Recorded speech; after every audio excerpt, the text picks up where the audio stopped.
sa salita ng Panginoon, sa kawikaan, na kinukuman tayo ng ating Panginoon na palangalan natin siya sa ating lakas, sa ating mga kayamanan, sa ating talento, kagaya sa mensahe kanina, palangalan natin ating Panginoon, i-share natin ito, nang sa gayon ay i-bless din tayo ng Panginoon.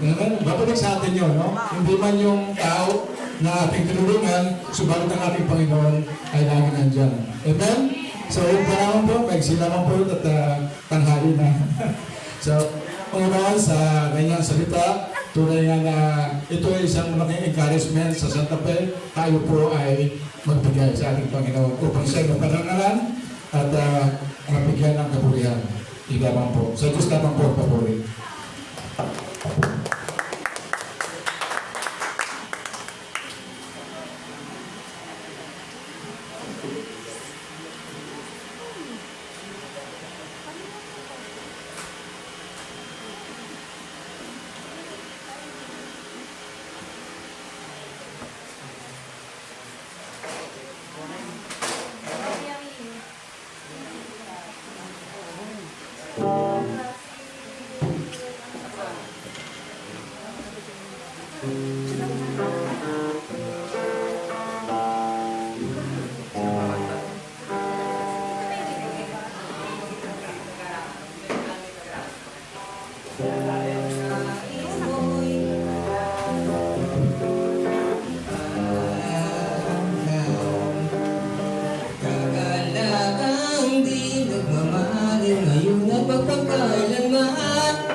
Kasama kayong magsaya pag-alaga ng puso ay magkakanta pag si Kristo sa buhay ang iyong paglingkuran ay ganda ng mundo kung wala naman mo na siya'y laging nagmamahal sa'yo. Kung ang nais mo'y kagalakan, kay Jesus matatagpuan. Kagalakan di nagmamahal, ngayon napapagkalaman, kahit sa paglaman ng iyong pagkausap. Kung siyang kasama ay tayong magsaya.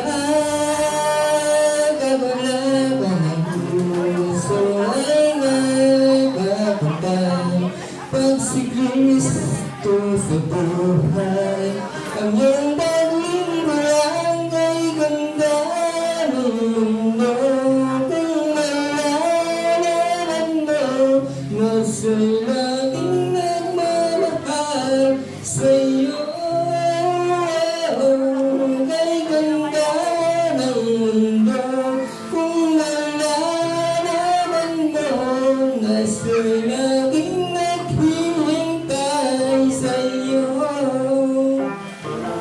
sa'y laging nagmamahal sa'yo.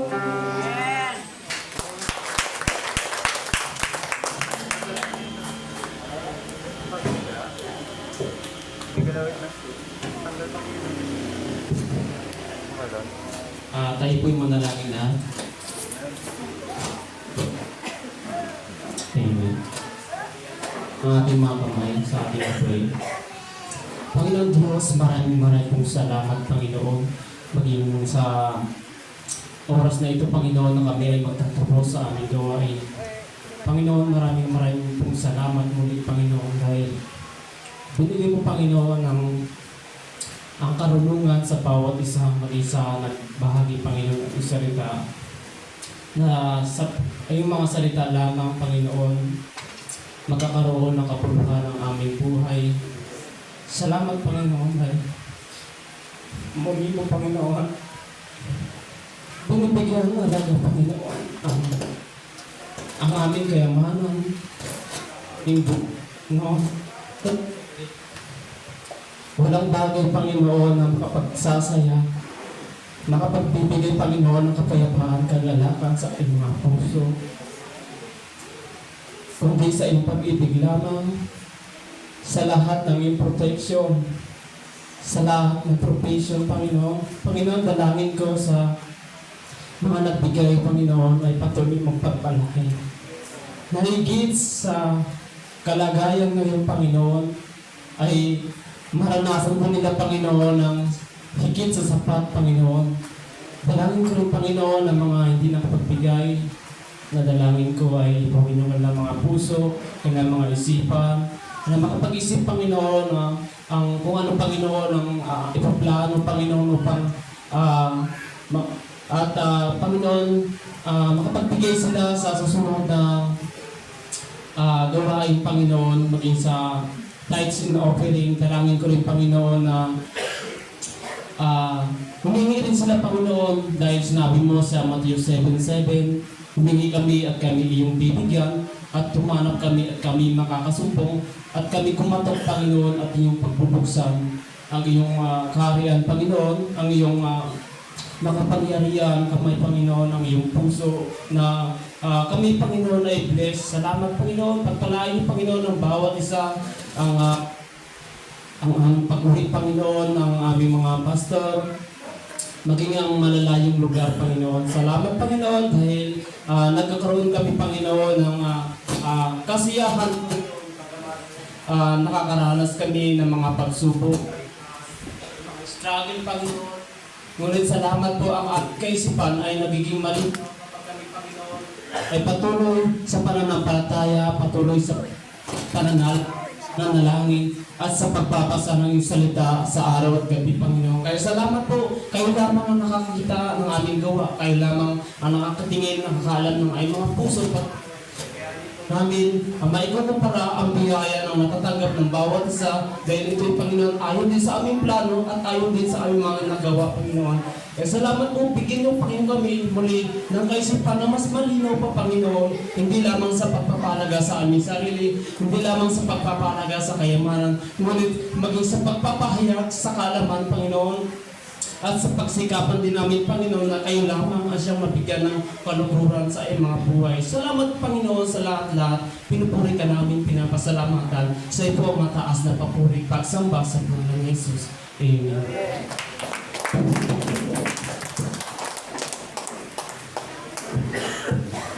Bago po tayo magtapos, binabakit po yung ating mga bisita. Narating lang po si Pastor Otisel, yung ating Pastor Scott, kanyang bahay, sila po ay kasamahan na magandang umaga po sa inyo. Limutan ko na.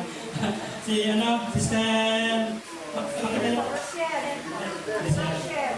salamat sa inyong pagdalo sa Iglesia ng Santa Fe. At ngayon po ay magtapos po tayo sa panalangin at sundan po ng benediksyon ni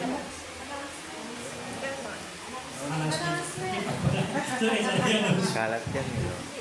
Ano yun? Okay, so purin po Panginoon. Salamat po sa ating mga gwapong bisita. Wow! Sana dalas-dalasan yung bisita dito para may taga-gitara at taga-puk-puk kami dyan. Masarap pala umamit kami nagagitara, no? Nakakalundag.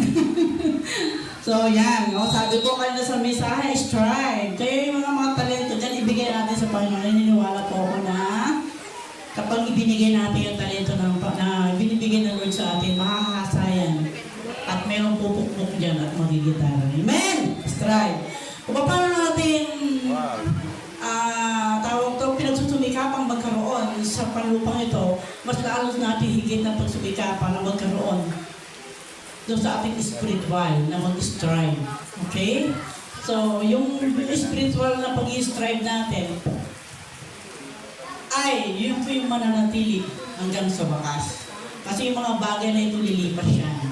Kaya, Santa Fe, hindi tayo taga-upo lang, di ba? Sabi ko po lagi ay, yung po mga biyayang ibinibigay ng Panginoon sa atin, mga trabaho, pinansyal, kapag ito po ay nakapaghiwalay sa atin, sa paglilingkod sa Panginoon, hindi ang galing sa Diyos. Amen? Dapat yung biyaya ng Diyos na dumarating ay lalo tayong pinaglalapit sa Diyos sa kanyang paglilingkod. Kaya, strive po tayo para sa gawain ng Panginoon. Okay? Lalo po tayong lumago. At isa po, sa gawain na darating ng Bethany this coming December 20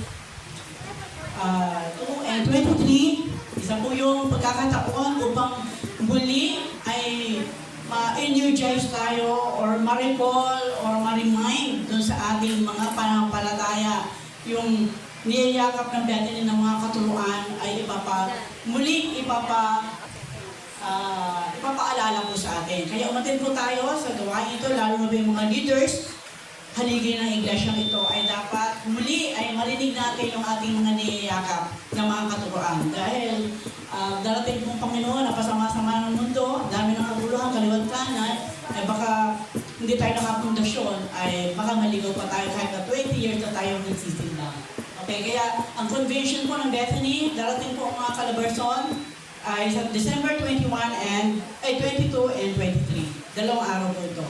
Then, meron po tayong Men and Women's Fellowship this coming October 25 sa Bethany, Magsaysay.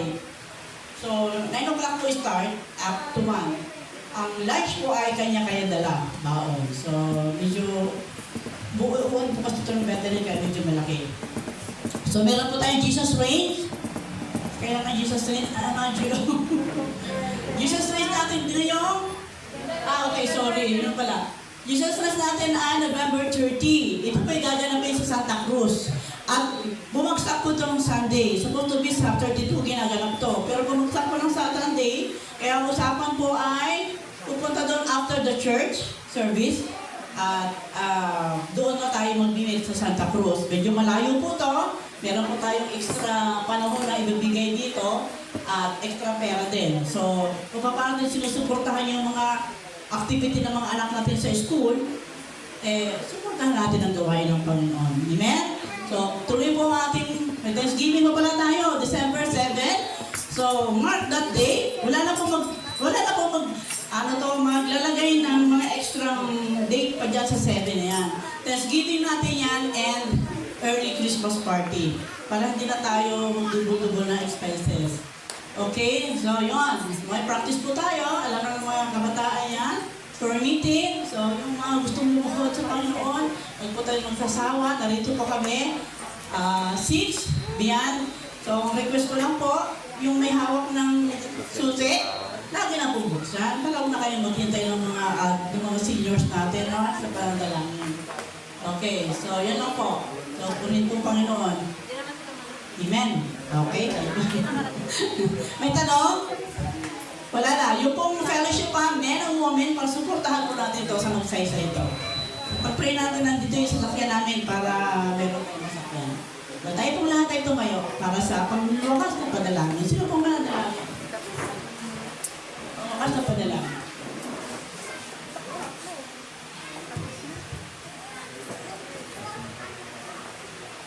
Sino ba? Ay, sorry naman. Ay, sorry naman. Tayo po yung tapos sa panalangin. Panginoon, maraming salamat sa umagang ito. Muli ay ginako niyo kami, Panginoon, sa iyong iglesia upang supurihin, sambahin sa Espiritu at katotohanan. Lord, dalangin po sa umagang ito ng bawat isa, Panginoon, ay iyong mga patnubayan, gabayan po kung saan man sila paruron, Panginoon, maging ang aming mga kapatid. Panginoon, na kung saan sila ay magbiyahe, Panginoon, pauwi sa kanilang lugar, Panginoon. Lord, iniligo po, Panginoon, ang inyong presensya, ang inyong kapangyarihan, Panginoon, na siya mag-cover sa kanila, Panginoon, upang gumabay, Panginoon, sa kanilang pagbabiyahe, Panginoon. Lord, dalangin rin po, Panginoon, ng bawat isa na narito, Panginoon, na pagpalain nyo rin po, Panginoon, maging ang kanilang mga anak buhay, Panginoon, ano man po ang kanilang anak buhay, Panginoon, negosyo, Panginoon. Lord, dalangin po, Panginoon, na yun po pagpalain, Panginoon. Lord, dalangin ko po, Panginoon, sa oras na ito, sa aming pagpapahiwalay, Panginoon, pagnibayan niyo po kami, Panginoon. Dalangin niyo po, Panginoon, ang aming pastor, sila, Lusaga, pamilya, Panginoon, dalangin ko rin po, nagabayan niyo po sila, Panginoon, sa kanilang pag-atuloy, pagbabiyahe, Panginoon. Lord, ito po aking dalangin, inihiling sa pangalan ni Jesus. Amen. Bago po natin na ulitin ang Dr. Yan, basta magpulit ng pasalamat sa Panginoon sa kanya na kanyang ginawa sa araw nito. Salamat sa mga lingkod ng Diyos na tayo dinalaw upang magdala ng papapala, upang muli ay palakasin tayo, asiglahin at patatagin ng ating pananampalataya. Ulitin po natin ang Pagsulya.